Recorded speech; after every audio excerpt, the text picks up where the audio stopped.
Hi అందరికీ నమస్కారం. Welcome to Kiran TV news.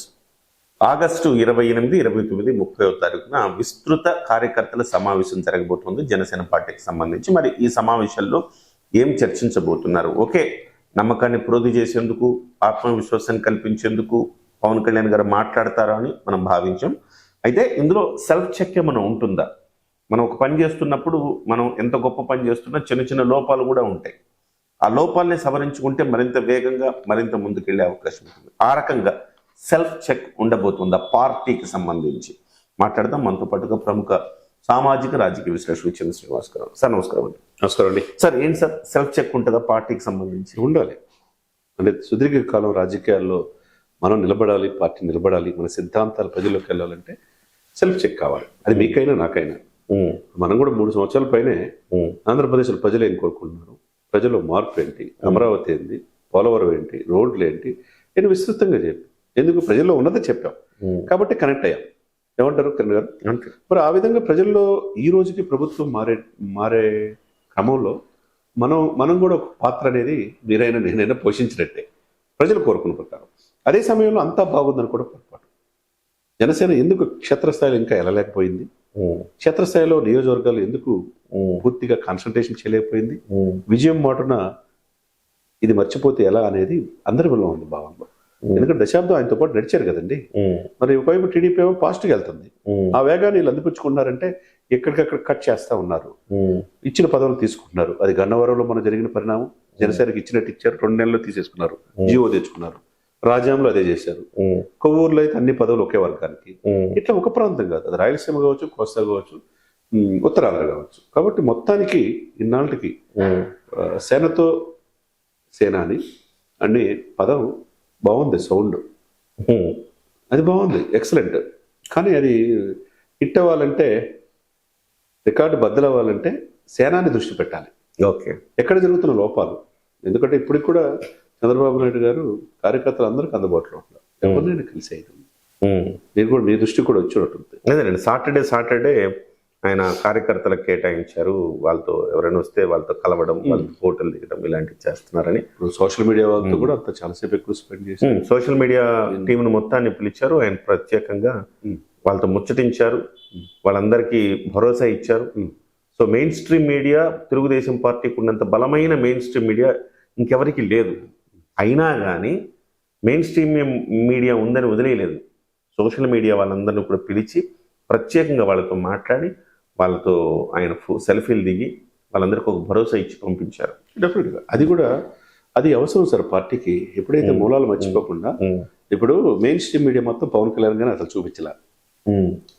Chandrababu Naidu గారు, లోకేష్ గారు ఫస్ట్ పేజీలో ఉంటే నా 12వ పేజీలో పవన్ కళ్యాణ్ గారు ఉన్నారు. మనమే చాలా మరి అదే సమయంలో మనం అనుకున్నాం పవన్ కళ్యాణ్ గారు పెద్ద సభ పెట్టినా ఈనాడు 12 పేజీలు వేసేది, లోకేష్ గారిది చంద్రబాబు మాత్రం మొదటి పేజీలు వేశారని మాట్లాడుకున్నాం. ఒకసారి కాదు, అనేక సందర్భాల్లో మనం మాట్లాడాం. ఎందుకంటే అది హక్కు, ప్రజల్లో జరుగుతున్నది అది. మరి అప్పుడు నిలబడింది ఎవరు? సోషల్ మీడియా, యూట్యూబ్ ఛానల్ అలాంటి వాళ్ళని నిలబడ్డారు. అది మనం 3 సంవత్సరాల నుంచి ప్రజల్లో ఉన్నదే చెప్పాం కాబట్టి మన వంతు మనం ప్రయత్నం చేస్తాం. అదే సమయంలో అంతా బాగుంది అనుకుంటే పొరపాటు సార్. విశ్వాసమిత్రుడు అంటే కిరణ్ గారు, మీకైనా నాకైనా, నీకు 100 మంది అవసరంలా, ఒక్కడు నిజమైన స్నేహితుడు ఉంటే చాలు. నీలో లోపాలు అయితే చూపించు. అంతా బాగుంది కిరణ్ గారు, నీకంటే తోపు తురుము, మీరు ఆల్రెడీ స్టేట్ అవార్డు వచ్చింది, నంది అవార్డు, తర్వాత నేషనల్ అవార్డు వచ్చింది, అసలు మీకు అసలు ఏం లేదు సార్, కూర్చుంటే చాలు, అంతా ఛానల్ ఎక్కడికో వెళ్ళిపోతుందని చెప్పారు అనుకోండి, 11 వస్తాయి. 150 నుంచి 11 వస్తాయి. సేమ్ అదే పరిస్థితి ఉంటుంది. ఎందుకంటే ఇక్కడ ప్రజలకి సద్విమర్శ అవసరం అనేది ఎవరైనా గుర్తించాల్సిన అవసరం. ఇప్పుడు ప్రగతి భవన్లో 10 సంవత్సరాలు పరిపాలన చేసిన కేసీఆర్ గారిని ఎందుకు వద్దనుకున్నారు? అంతే కదా, నిధులు నియామకాల విషయంలో అలసత్వం ప్రదర్శించారని, ప్రగతి భవన్కి ప్రజలకు గ్యాప్ వచ్చిందని. కట్ చేస్తే ఏపీలో పరిస్థితి ఏంది? 175 వచ్చి ప్రమాణ స్వీకారం కూడా ఏర్పాటు చేసుకున్న వాళ్ళకి ఏం చేశారు మీరు అన్నట్టు? అదే ఇప్పుడు ఆయన జగన్మోహన్ రెడ్డి గారు ఏం చేశారు, ఎన్నికలకు ముందేమో ప్రతి గుండెని తట్టే ప్రయత్నం చేశారు. సో అయ్యో మన జగన్మోహన్ రెడ్డి అని గెలిపించిన తర్వాత పరదాల మాటలు తిరిగాడు. ఏమైంది? తాడేపల్లి పల్లి లెవెన్ రెడ్డి అయిపోయాడు. జగన్ రెడ్డి కాస్త లెవెన్ రెడ్డి. కానీ ఇప్పుడు కూడా పోరాడుతున్నాడు, మీరు గమనించారు లేదు? ఇప్పుడు కూడా పోరాడుతున్నాడు ప్రజల్లో. పోరాడుతున్నారంటే వాస్తవానికి ఆయన ప్రతిపక్ష నాయకుడు పోషించాల్సిన పాత్ర ఆయన పోషించట్లేదు అనుకోండి. ఆయన ఒక భస్మాసుర హస్తం లాగా ఇవాళ కూడా జనంలో లేడు. ఆయన ఉన్నాడని అనుకుంటున్నాడు కానీ జనంలో లేడు. సార్ మీరు అంత ఎక్కువగా కిరణ్ గారు, మీరు అంత తక్కువ అట్లా కాదు. జగన్మోహన్ రెడ్డి నేను అంటుంది 2019కి ముందు జగన్మోహన్ రెడ్డి జనంలో ఎలా ఉన్నారు, ఇప్పుడు ఎలా ఉన్నారు? లేరు కదా, ఇప్పుడు కూడా లేరు. బహుశా రాబోయే రోజులు ఉంటారు కావచ్చు. సార్ ఇక్కడ ఏమో కానీ అధికారంలోకి వచ్చిన తర్వాత ఒకటి వాస్తవం, అధికారంలోకి వచ్చిన తర్వాత ప్రభుత్వ పరిపాలన విషయంలో బ్రహ్మాండంగా జనసేన పార్టీ తరఫున పవన్ కళ్యాణ్ గారు చేస్తున్నారు. అది మనం చాలా సందర్భాల్లో మనం మాట్లాడుకున్నాం. రికార్డులు సృష్టించేలాగా పరిపాలన చేస్తున్నారు, సభల్లో తిరుగుతున్నారు, చేస్తున్నారు. కానీ మీరన్నది వాస్తవం. అంటే ఎవరైతే అభిమానులు ఉన్నారో, ఎవరైతే కార్యకర్తలు ఉన్నారో, మీరు అన్నారు చూసారా, భుజాల మీద మోసిన వాళ్ళు ఎవరైతే జెండా మోసిన పరిస్థితి, అర్ధరాత్రి అపరాత్రి మీకోసం వచ్చిన వాళ్ళు ఎవరైతే ఉన్నారో అలాంటి వాళ్ళందరికీ దూరం అవుతున్నారు. దాన్ని దగ్గర చేసుకోవాల్సిన ఆవశ్యకత ఈ సమావేశంతో ఉందంటున్నారు. డెఫినెట్ గా ఉంది సార్. అంతేనా? 3 రోజుల్లో ప్రక్షాళన చేసుకుంటే పార్టీకి ఉజ్వలమైన భవిష్యత్తు ఉంటుంది. ఆ నలుగురు ఎవరిని రానిట్లేదు అనేది ఆ నోట ఈ నోట అందరి నోట వినపడుతున్న మాట. ఆ నలుగురు ఎవరు? పవన్ కళ్యాణ్ గారు ఐడెంటిఫై చేసుకోవాలా. పవన్ కళ్యాణ్ గారు అంత అమాయకుడేం కాదు, పండిపోయాడు రాజకీయాల్లో. ఆయన తెలియని ఏముండు. కానీ ఆ సమయం సందర్భం బట్టి ఆయన నిర్ణయం తీసుకుంటారని ఆశిస్తున్నారు. ఆ ఓపుతోనే ప్రజలు ఉంటున్నారు. ఆయన ఏం చెప్పినా, ఆయన చాలా మంది కలవకుండా ఆ నలుగురు నచ్చిన వాళ్ళే వెళ్తున్నారు. రేపు మీటింగ్ కూడా 12 కమిటీలు వేస్తే ఆ నలుగురు సంబంధించిన వాళ్ళే ఉన్నారు. ఎవరు ఆ నలుగురు? ఎందుకు పేర్లు ఎందుకు మనకు ఆ నలుగురు ఆ నోట ఈ నోట మన పేర్లు ఉదరించడం ఎందుకు? ఈ పార్టీ అధికారులు రావాలి, పవన్ కళ్యాణ్ మంచి పరిపాలన అందించాలా, ఆయన ముఖ్యమంత్రి అయితే బాగుంటుంది, ప్రజలు కోరుకున్నారని చెప్పిన మనమే మన నోటి నుంచి ఆ నలుగురు చెప్పడం మనకు కూడా ఇష్టం లే. కానీ చెక్ చేసుకోవాలి.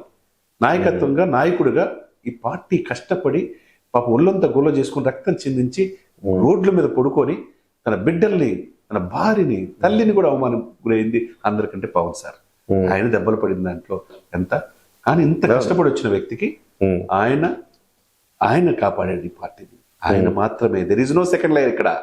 ఎవరికోళ్ళు మేమే అని చెప్పేసి మా మనుషులే ఉండాలంటే అది పొరపాటు.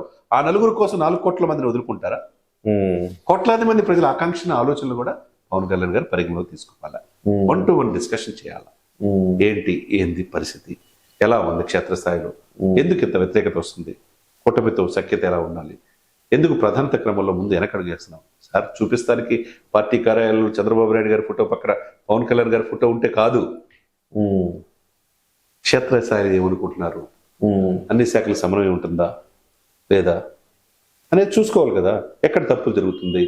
ఇప్పుడు మరి అట్ట అనుకుంటే నెల్లూరు రాణి, మీకు తెలుసు, మీ నెల్లూరే, అరుణకు ఆ పార్టీ ఉన్నప్పుడు ఆమె, ఈ పార్టీ ఉన్నప్పుడు ఈమె.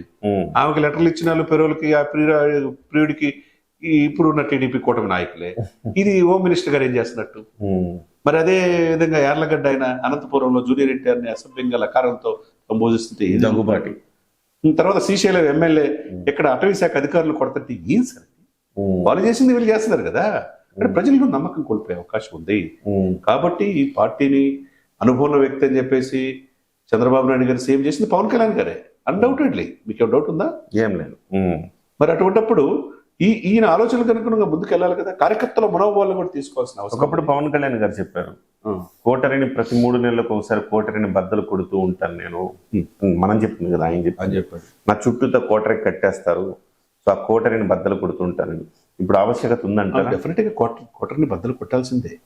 ఏ ఒక్కరితో కాదు. పదవులు పొంది వాళ్ళే మేమే ఉండాలనుకుంటే పొరపాటు. అదే సమయంలో ఇంకోటి చెప్తాను సార్, ఉభయ గోదావరి జిల్లాలతో పాటు ఆయన మాట ఆ రోజు నంగా గారు, ఈ రోజు పవన్ కళ్యాణ్ గారు, చిరంజీవి గారి తర్వాత అని చెప్పేసి 95% కాపులు ఓట్లేశారు. 22% మంది కాపులు.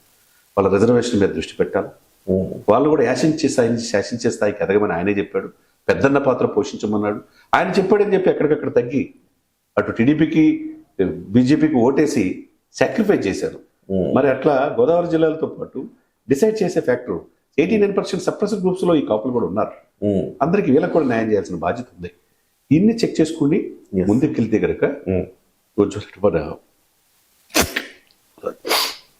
ఇవన్నీ చెక్ చేసుకుని ముందుకెళ్తే కనుక జనసేనకి ఉజ్వలమైన భవిష్యత్తు అవకాశం స్పష్టంగా. Thank you sir, thank you very much sir. Definite గా ఒక సెల్ఫ్ చెక్ అయితే అవసరం. కోటరిని బద్దలు కొట్టాల్సిన ఆవశ్యకత, ఆ సమయం వచ్చాయి. ఆ మేరకు పవన్ కళ్యాణ్ గారు ముందుకు వేయాలి. ఆయనకి తెలియంది ఏమీ లేదు, అన్నీ తెలుసు ఆయనకి.